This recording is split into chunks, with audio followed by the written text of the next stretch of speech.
చుట్టూరు పువ్వుల మొక్కలు, అలాగే కొన్ని కూరగాయ మొక్కలు, ఆకుకూరలు, పళ్ళు అలాంటివన్నీ ఉండాలి. చిన్న బొమ్మరిల్లు లాంటి ఇల్లు, అది కూడా ఎత్తుగా ఉండాలి. ఎందుకంటే మళ్ళీ పాములు పురుగులు వస్తాయి కదా, అందుకనే కాస్త ఎత్తుగా ఇల్లు ఉండాలి. అది పొదరిల్లులాగా చిన్న ఇల్లు ఉండాలన్నమాట. ఇది నా కోరిక. అయితే అలాంటి కలలుగానే ఇల్లు ఇప్పుడెప్పుడే కట్టే పరిస్థితి లేదండి.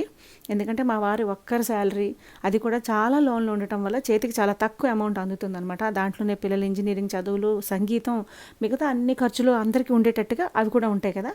వీటన్నిటినీ కలిపి మెయింటైన్ చేసుకోవడం చాలా కష్టం. ఈ టైంలో ఇంక ఇల్లు కట్టే పరిస్థితి లేదు. అయితే ఇప్పుడు ఏం చేస్తున్నామంటే దీనికి గోడ కట్టిస్తున్నాం. ఆ గోడ ఏంటంటే ఏదో టెంపరీగా కాదు, స్ట్రాంగ్గా. అంటే ఎప్పుడైనా ఇల్లు కట్టుకునేటప్పుడు ఈ ఖర్చు కలిసి వస్తుంది కదా, కనుక స్ట్రాంగ్గా వన్ టైం ఇన్వెస్ట్మెంట్ లాగా పిల్లర్స్ తోటి గోడ కట్టించుకున్నాం, గేట్ పెట్టించుకుంటున్నాం. అలాగే మొక్కల కోసం బోర్ కూడా తవ్వించుకుంటాం. నెక్స్ట్ వీడియోస్ అవి కూడా అప్లోడ్ చేస్తాను. యాక్చువల్గా చెప్పాలంటే ఈ గోడ కట్టడానికి, బోర్ తవ్వించడానికి అయిన ఖర్చు కూడా ఇప్పుడు మా బడ్జెట్లో లేనిది. ఇది కూడా చాలా టైట్ షెడ్యూల్లోనే ఉంది. అయితే ఇప్పుడు అంత అర్జెంట్